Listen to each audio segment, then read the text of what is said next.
Asal-usul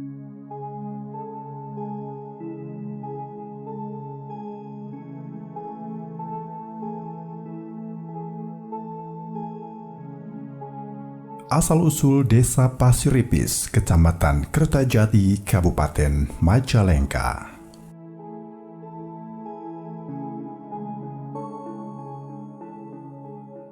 Desa Pasiripis merupakan bagian dari wilayah administrasi Kecamatan Kertajati, Kabupaten Majalengka, dengan luas wilayah kurang lebih 839,766 hektar yang terdiri atas 4 dusun, 4 RW dan 8 RT.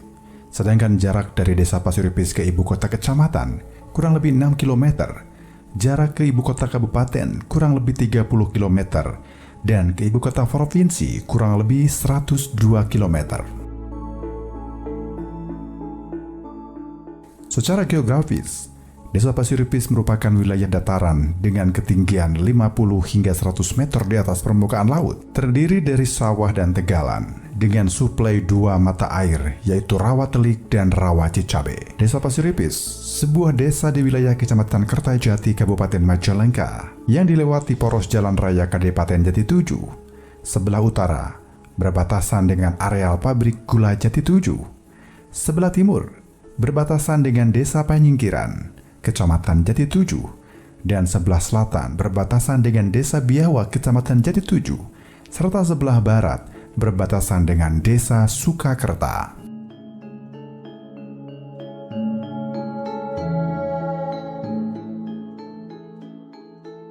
Dikisahkan, pada mulanya Desa Pasiripis merupakan suatu kampung yang dipimpin oleh tokoh masyarakat bernama Bapak Sariman.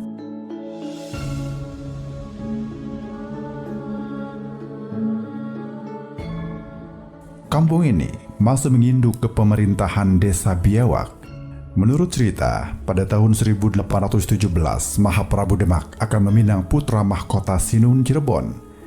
Dalam iring-iringan dan arak-arakan, rombongan sibuk membawa barang-barang untuk membawa keperluan lamaran. Bahkan 4 orang diantaranya memikul tandu yang berisi barang perhiasan sebagai syarat lamaran. Setelah menempuh beberapa hari dalam perjalanan, pada suatu saat menjelang pagi, rombongan melewati wilayah Cirebon, bahkan tersasar ke wilayah Kerajaan Talaga. Ketika tiba di perbatasan Talaga, rombongan dihadang oleh 2 orang putra mahkota Talaga beserta para prajuritnya yang sedang berjaga.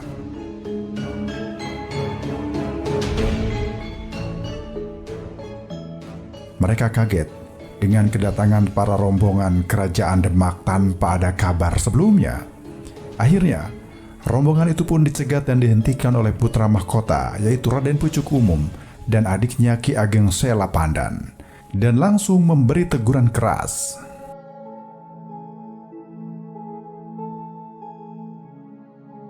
Karena merasa dipermalukan dan tersinggung dengan adanya teguran keras dari pihak Talaga yang seakan-akan akan mengusir, dan mereka pun merasa terhina. Akhirnya, kedua belah pihak terlibat suatu pertengkaran hingga terjadilah sebuah peperangan yang tidak bisa dihindarkan lagi.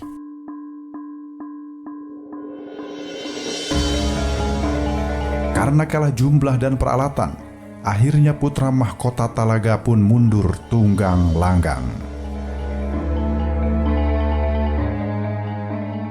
Dalam pelarian, putra mahkota Pucuk Umum lari ke arah utara dan Nyi Ageng Sela Pandan ke arah barat, yaitu ke arah Banten. Saat pelariannya, Raden Pucuk Umum sempat bersembunyi di daerah Kerangkeng. Namun, tidak beberapa lama tempat tersebut pun diketahui oleh pasukan Cirebon, lantas berhasil ditaklukkan dan diislamkan. Pada waktu perang antara kerajaan Talaga dan Cirebon, Pangeran Pucuk Umum pun melarikan diri ke arah Kerangkeng. Tapi prajurit Cirebon mengetahui kalau Raden Pucuk Umum berada di daerah Kerangkeng. Kemudian, para prajurit Cirebon datang ke daerah Kerangkeng untuk mencari Raden Pucuk Umum. Raden Pucuk Umum pun mengetahui kalau para prajurit Cirebon sudah berada di daerah Kerangkeng. karena takut tertangkap oleh prajurit Cirebon, akhirnya Raden Pucuk Umum merubah dirinya menjadi sebuah tongkat dengan kesaktiannya. Ketika para prajurit Cirebon datang ke tempat persembunyian Raden Pucuk Umum, ternyata yang mereka lihat dan yang mereka temukan bukan Raden Pucuk Umum, melainkan hanya sebuah tongkat yang menancap di tanah.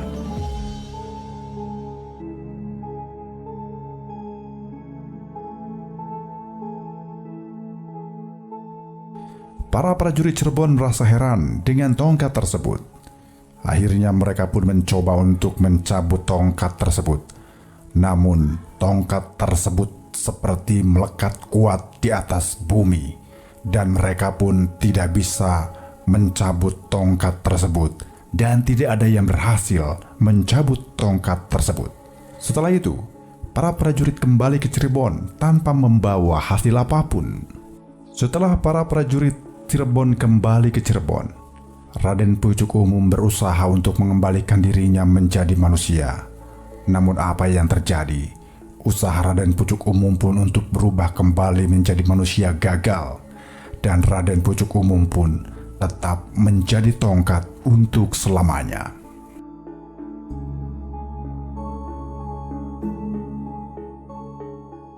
Karena tidak berhasil menangkap Raden Pucuk Umum putra, akhirnya pasukan Cirebon pun pulang dengan tangan hampa tanpa membawa hasil kembali ke Cirebon. Dan tongkat itu pun lantas berhasil ditemukan oleh salah seorang kakek yang bernama Kisana. Tongkat itu pun berhasil dicabut dan lantas dikuburkan di tanah merah yang berpasir tipis yang diberi nama Buyut Itek, serta bekas tancapan tongkat tersebut keluar air dan diberi nama Angsana. Di tempat itu pula ditanam sebuah pohon yang kemudian dikenal sebagai pohon Angsana.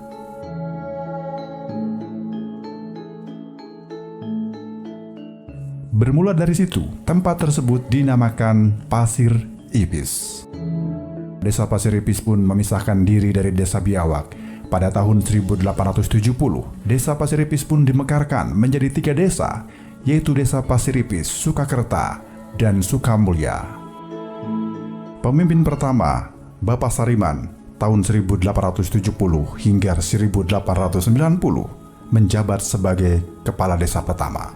Hingga kini, sudah lebih dari 21 kepala desa yang memimpin tampuk kekuasaan di Desa Pasir Ipis. Demikian asal-usul Desa Pasir Ipis, Kecamatan Kertajati, Kabupaten Majalengka. Wallahu a'lam.